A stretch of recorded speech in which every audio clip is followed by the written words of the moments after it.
Hi.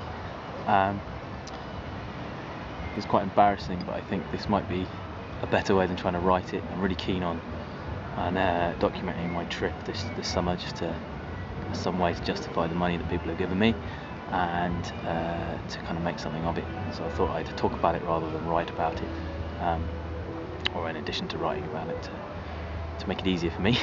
I've just finished presenting my paper at the third EMES International Research Conference on Social Enterprise, which went down really well. I was in the graveyard slot. I was on at 6 o'clock in the evening after a full day on the first day. So everyone's tired, having travelled here. But it was a really well facilitated session by Mary Shaughnessy from Ireland, and I got some really good questions from the Americans, also from the Australians, and then a Chilean delegate who drew some parallels to the work of a Chilean architect, whose name's got written down but I can't pronounce. They said I should contact him and make some connections with my research. So to sum up getting here, I've flown from London to Copenhagen. I've then spent a long time trying to get a train to Roskilde, because the festival's on, and also they had a lot of rain and a mudslide that destroyed some of the tracks, so it was hard to get here.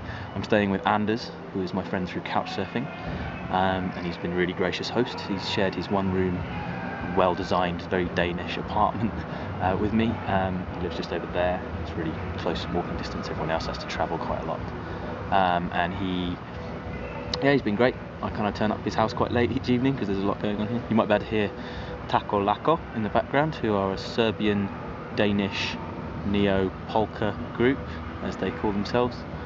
But this is Roskilde University's setting, and I think it's beautiful. It's amazing. It looks like a dump when you first get here, but then you realise that it's actually all wild green space in between buildings. It's productive. It's farmed for timber products, and it has animals grazing in it.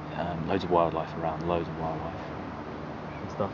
And some really interesting social housing, kind of cooperative housing developments. Some other pictures will accompany this probably.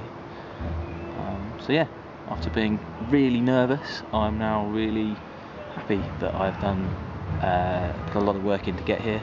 The paper was well read. People seem to genuinely be receptive and supportive of the idea of studying it further, and that it's actually, there's a demand here from the research community on social enterprise for action research type projects from practitioners. A lot of the